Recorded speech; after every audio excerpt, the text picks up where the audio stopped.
If I was recommending an everyday EV to a friend or family member based on my personal experience with EVs to date, I would strongly steer them towards Kia's EV6. My opinion, however, would change if I was recommending a premium luxury performance EV. But why the EV6 as an everyday affordable electric vehicle? Well, from the styling to standard features, range, and warranty, Kia delivers more value versus competitors. That said, when it comes to Kia's first fully electric battery vehicle built from the ground up, including a custom chassis, you have a few different trims to choose from. And the price range differs between base model rear-wheel drive, which is $41,400 US or $44,995 Canadian, to the top trim GT line with all-wheel drive. And of course, these fees are before tax or even tax credits are being applied. All that aside, when it comes to features, these items are standard across all trims. LED lights up front and in the rear, Kia's full suite of DriveWise assisted technology, including navigation with smart-based cruise control, and their industry-leading 10-year or 100,000-mile limited battery warranty. You just heard me reference that Kia offers their full suite of DriveWise technology with the EV6. Now, this includes features as forward collision avoidance assist with cars, cyclists, and pedestrian detection. It also offers a junction turning detection, blind spot collision avoidance, lane keep assist, steering assist, and a rear view camera with cross-traffic alert, just to name a few. But if you purchase the GT line trim in rear-wheel drive or all-wheel drive, you'll receive the best driver-assisted technology feature in the industry, and that's a video blind spot monitoring. And when you use your turning signal, as you should, a video will be projected on either your left-hand side and right-hand side, and that will show you if somebody's in your blind spot. Now, if you purchase the GT line trim in Canada, ask your Kia specialist about adding package 1 or package 2 to your trim so you receive this technology, which I highly recommend. So like I mentioned, the EV6 is available in either front-wheel drive or all-wheel drive, and the range really does depend on which model you choose to purchase and the wheel size, because Kia offers 19, 20, and 21-inch wheel options. But to be more specific, this week I have the pleasure of experiencing the GT line with all-wheel drive, and with its 77.4 kilowatt-hour battery pack, which produces 320 horsepower and 446 pound-feet of torque, Kia suggests that this particular model offers buyers a max range of 274 miles or 441 kilometers. If you decide to increase your wheel size away from the standard 19-inch wheels, you will lose on range. So speak to your specialist before making that purchasing decision. And make sure to watch next week's video where I show you and speak about my real-world daily driving range experience. When Kia introduced the EV6 a few short months ago, they introduced the world's first multi-charging system supporting 400-volt or 800-volt DC charging. When optimizing the 800-volt DC fast charging connection from a 350 kilowatt tower, Kia suggests you'll be able to charge from 0 to 80% in under 18 minutes. That's impressive. When you connect to a level 2 charger that you'll find in most mall or grocery parking lots, or even your at-home level 2 connection, again, Kia estimates you'll be able to achieve max range in 7 hours and 10 minutes.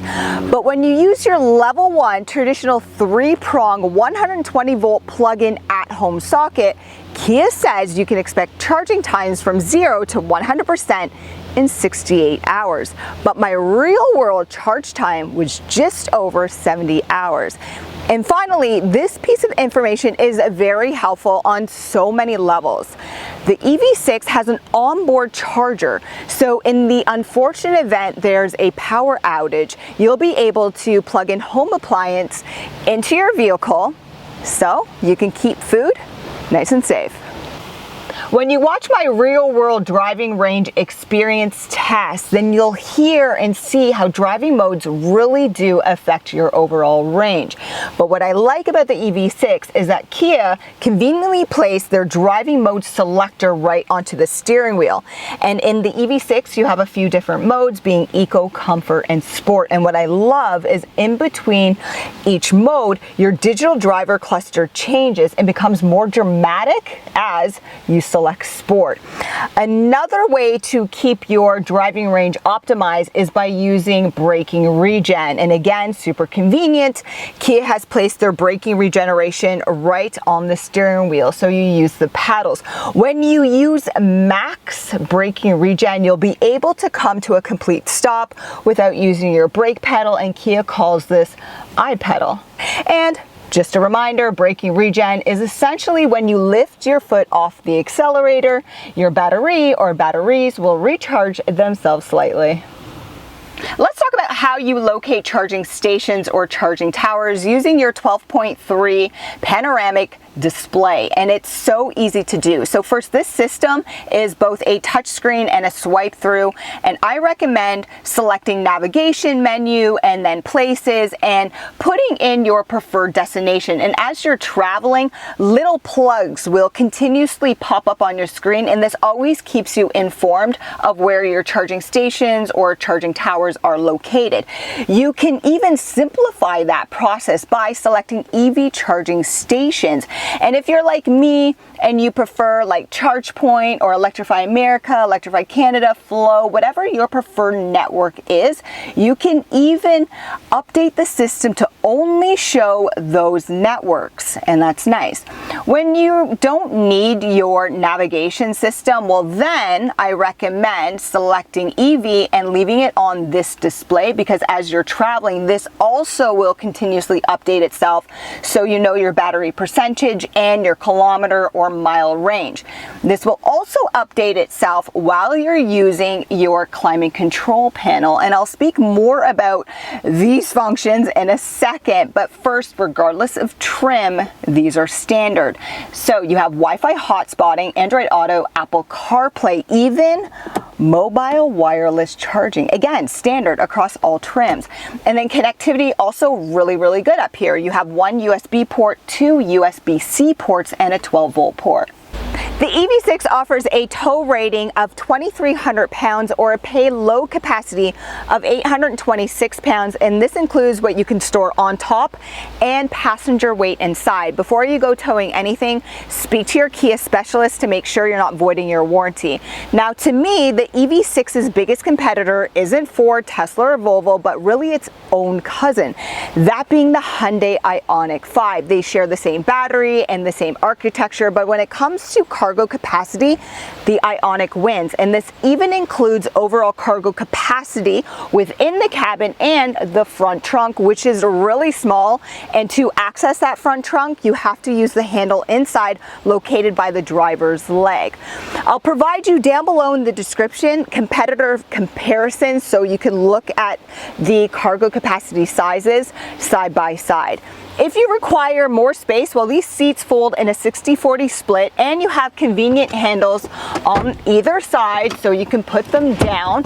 And what I like a lot is that this trunk floor can actually be repositioned, so you can completely take it out or you can angle it.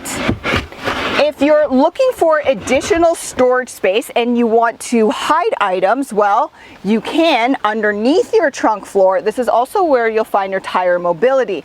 You also have two convenience hooks back here and a 12-volt port. If you prefer a hands-free power lift gate trunk experience, ask your specialist about Smart Trunk. The EV6 might offer less cargo capacity than the Ioniq 5, but that does not mean that the interior cabin is small by any means. And before I jump into available leg space and head space, let's talk storage. And on the sides of the doors, it doesn't matter if you're sitting up front or back here, it's very narrow and small, but the glove box is huge. Down the center stack, you have so much available space, and even inside your front center center console, very impressive.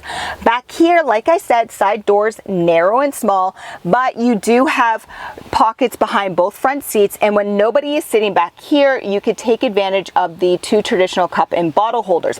If you decide to remove them, you can actually adjust this holder as well.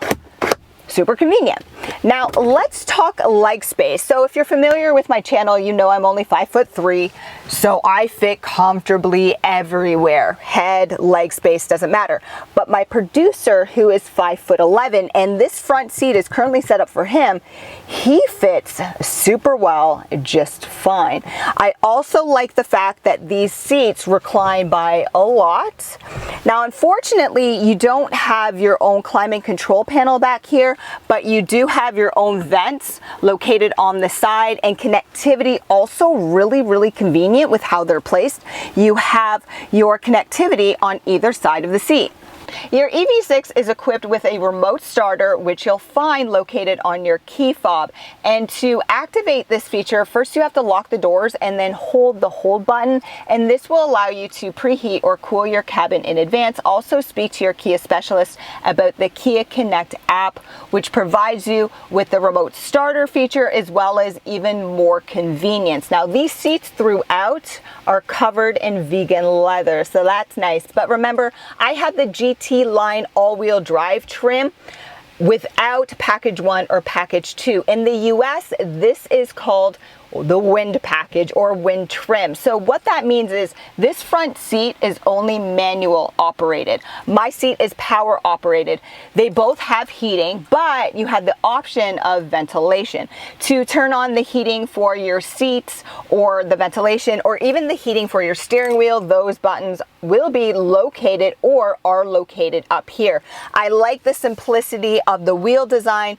On the left-hand side, you'll find your smart adaptive cruise control settings, which I spoke about earlier. You also have a button which will allow you to customize your fully digital driver cluster. And also another option available to you is a heads-up display with augmented reality.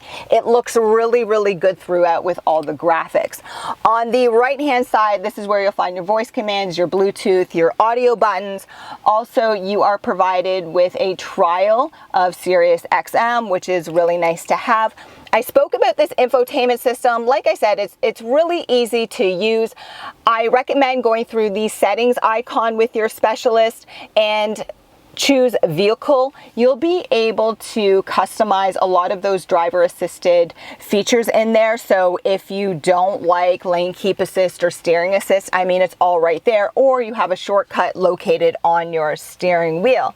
Now, I spoke a little bit about this climate control panel previously, but it's not just a climate control panel. It also is your audio panel as well. So use this little arrow button up here, and then when you select it, it changes features to be your audio system, and then your dial knob, you can just select on or off by pushing it, right? Then you choose the fan icon, and then you can manipulate your climate in here. So it takes a second to get used to.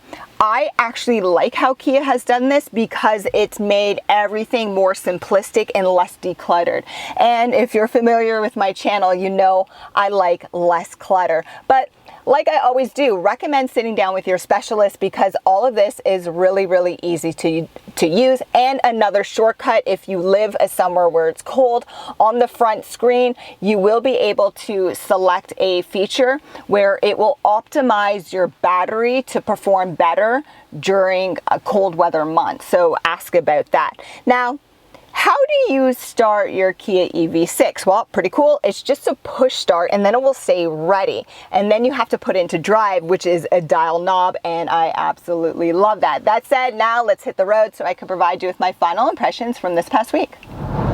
Kia markets the EV6 as a crossover, and it very much is, but it drives just like a car. I like the overall balance of it. Of course, being an EV, you have a lot of that center of gravity, so you can really throttle mash that accelerator, and it feels good. There's not a lot of oversteer or understeer, and remember, this is the all-wheel drive, so that rear-wheel drive car, I'm sure you can have a little bit of fun with that. But when it comes to visibility, great out the front and the sides, but huge blind spot out that third window. So make sure you're taking advantage of that blind spot monitoring technology, and I recommend leaving your digital driver cluster on your adaptive cruise control screen, because you'll always be able to see when somebody's in your blind spot.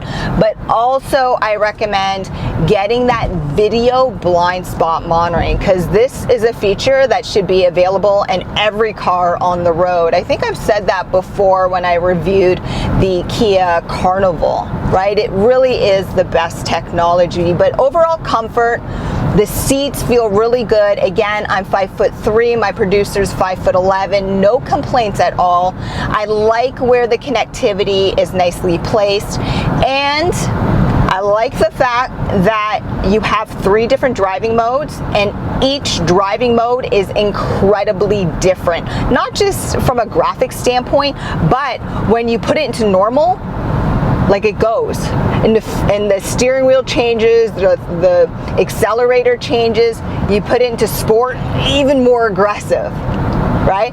And then the best, brake and regen, just on your steering wheel. I don't have to go through the infotainment system. Super annoying. It's just right here. Everything's all in your line of sight. But what I like to do in all my videos is recommend a test drive, because test drives are complimentary. So look down there. I try to make your purchasing experience easy. Also, I provide you with competitive comparisons, and you'll be able to see the different battery range or kilometer and mileage range between the different trims. So check it out. Again, I make it easier. So guys, make sure you subscribe so you don't miss How To Tuesday or Feature Car Friday. Thanks for watching.